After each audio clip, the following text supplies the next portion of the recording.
And welcome to our community. Susie Thomas here with you this morning, visiting with Richard Regula, newly elected Commissioner Richard Regula. Re-elected Commissioner. Yes. That's Good right. morning, That's Susie. right.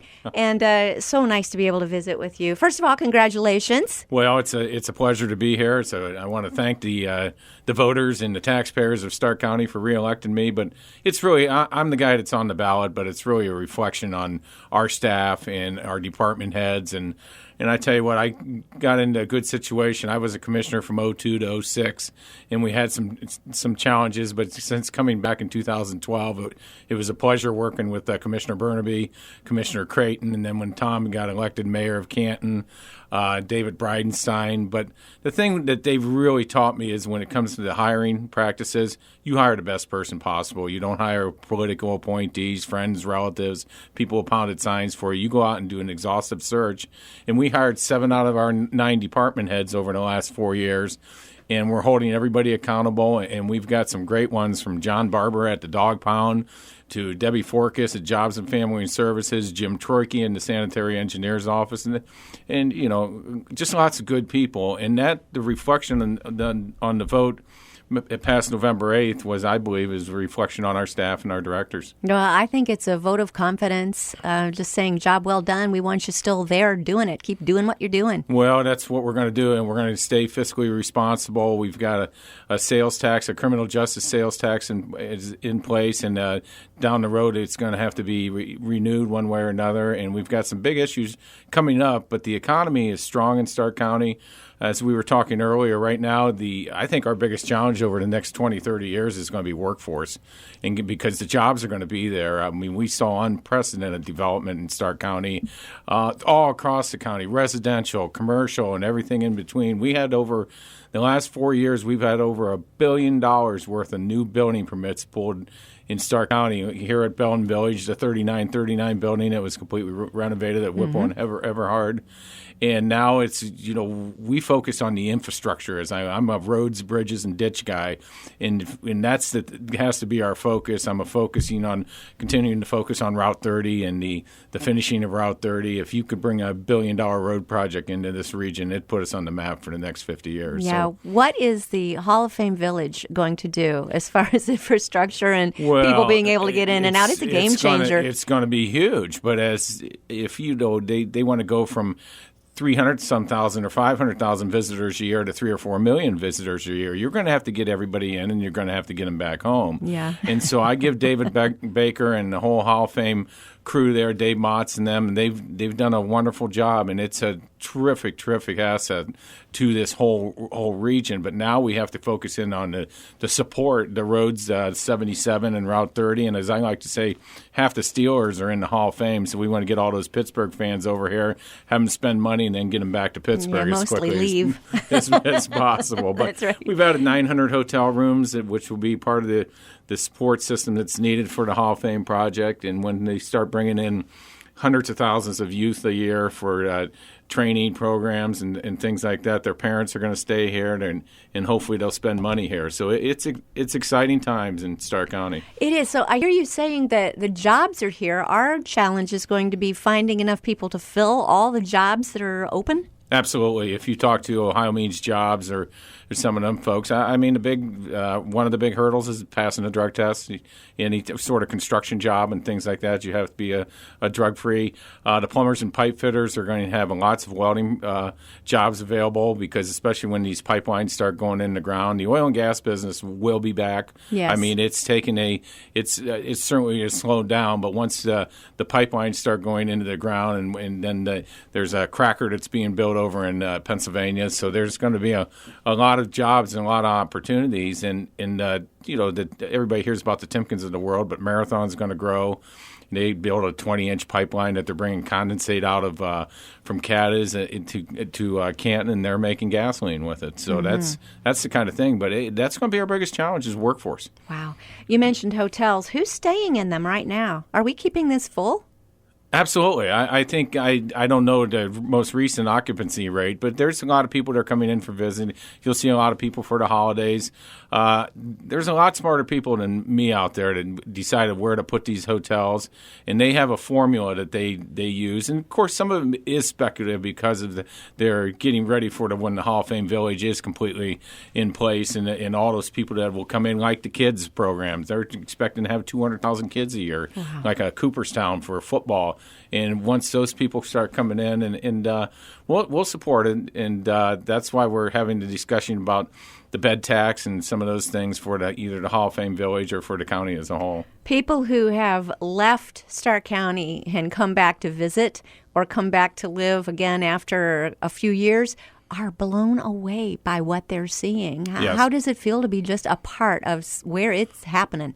Well, it's a great feeling. There's no question about it. But we've got to continue to strive to keep moving the bar higher and higher, because one of the things we need to really have a focus on is to keep the young people here. I've got a 23-year-old son who's got a great job with the Keenan Advantage Group, but it's kind of hard keeping him out about wanting to go to Columbus because there's just not enough. But downtown Canton's coming. There's a lot of good things going on up here. So I think that's going to be our challenge is to keep the youth here. Are we hanging on to our youth? They're not. I believe we are fleeing as fast as they used to be. Well, it's a challenge with the things that go on in Cleveland and go on in Columbus, but. We're doing the best we possibly can, and that's why I'm so excited about the Regula Center and what they're doing over at Mount Union. They're basically training people to be our future elected leaders, and we need that here in Stark County too. I think once they get out there on their own, they find out what economically an amazing place Stark County is to live. That you can live very frugally here. Absolutely, the cost of living, and now with the housing market is very strong, and we've got good secondary education, whether it be Mount Union or Malone or Walsh or Stark State or Kent State Stark. I mean, there's a lot of good things going on here, and it is a great place to raise a family. We've got terrific school systems, and things are very positive. And that does once they start raising the kids and maybe the free babysitting that grandparents afford. Yes. They find their way back to the area again. You've got a big celebration happening. Let's talk about it. Well, Dad's having his former Congressman Ralph Regula is having his 92nd birthday. Dad is doing fine, still living on the farm, and he's an amazing guy. And 2 years ago, in honor of his 90th birthday, a group out at Mount Union College, Kirk Schuring and Harry Paytas and now Abby Hanemaker, decided to come together to raise money for the Regula Center. And the Regula Center truly is a means of getting scholarships to young people to get them involved in public policy and things like that. So they started raising. I think they raised $50,000 on his 90th birthday, and they're going to hopefully raise $60,000 or $70,000 for his 92nd birthday, and it'll all go into scholarships. And that's Dad's goal, because my dad, who was raised in Beach City, Ohio, goes to World War II, and was tested into the Naval Academy. The night before he was supposed to go to the Naval Academy, he got cold feet and told his CO, he goes, I don't want to go. He would have been in Jimmy Carter's class, President Carter's class.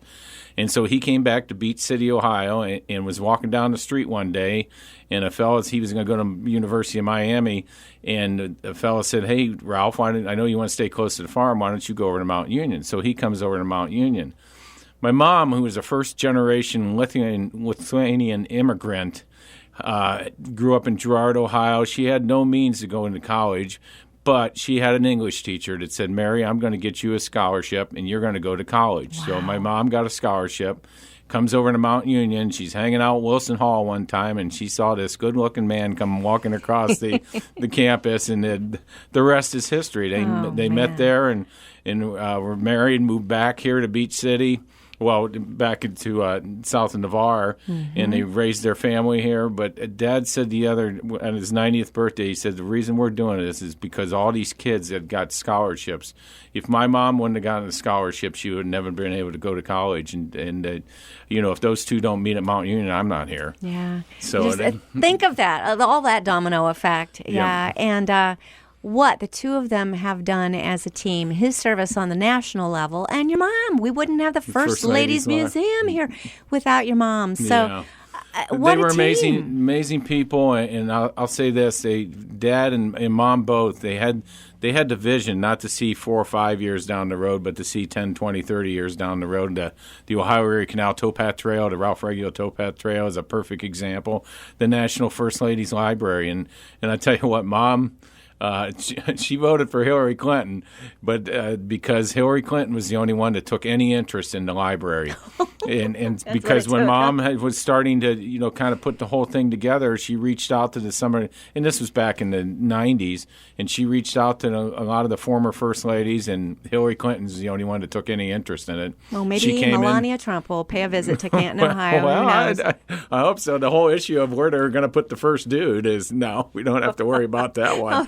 Was that something that was probably being discussed, wasn't it? I'm sure they were internally. I'm sure. Yeah, because they were going to have to either open up another wing or have it do something different. So education in itself was your father's first field, yes? Yes. And he started there? He was a school teacher, and Mom was a school teacher. Both of them, Mom was over at Genoa, I think was her first job, and Dad taught over at Beach City, went to law school at night, went to William McKinley Law School at night. But education was always so important to him, and that's why as the founder basically of Stark State and all the things they've done for this region to continue to bring education and how important it is, because we need an educated workforce to keep the county moving forward. Connect the dots for us about between being a teacher and then going into public service. Did he serve in a law practice? I guess I should know this, but I don't. He was a solicitor down in the VAR. And one of the things that happened to Dad early in his career,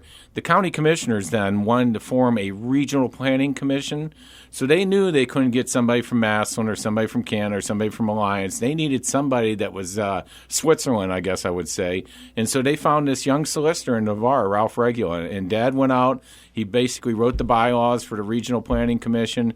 He went door by door to the townships and the villages and set the bylaws up where Canton had 5 votes and Massillon had 3 votes and Alliance had 3 and the townships each had 1. And Clayton Horn was the editor, I believe, of the Canton Repository, and he beat his fist and he goes, Canton's got to have more. Canton's got to have more. Dad goes, you know what, Clayton, all due respect, if you have Canton being out there, the 300-pound gorilla, you'll never get Massillon and Alliance and the other communities to come together. So he helped form the Regional Planning Commission, got elected to the State House in 1966, I believe it was. Then elected to the Senate in 68. And one of the things he did when he was or 64 when he got elected to the state, early in his career was Clayton Horn, but then Governor Rhodes wanted to pass a bond issue to start building the interstate system. Mm-hmm. And Dad said, okay, I'll run the campaign for you, but you have to put $3 million aside for Stark State. It was Stark Technical College back then. And so the bond issue passes.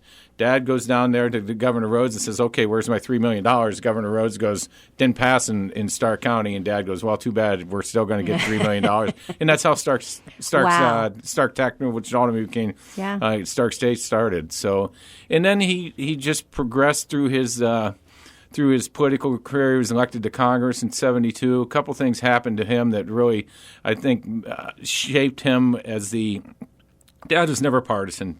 Dad just wanted to help people. Exactly. He wanted to help you with your problem. If you called him up, he didn't care if you were black, white, Hispanic, lived in district, lived out of district. He just wanted to help you with your problems. And that he used to have a little button that said constituent first. So he gets to the Congress in 1972, and then Minority Leader Gerald Ford put him on appropriations like in 1974 or 5, which was the most powerful committee in D.C.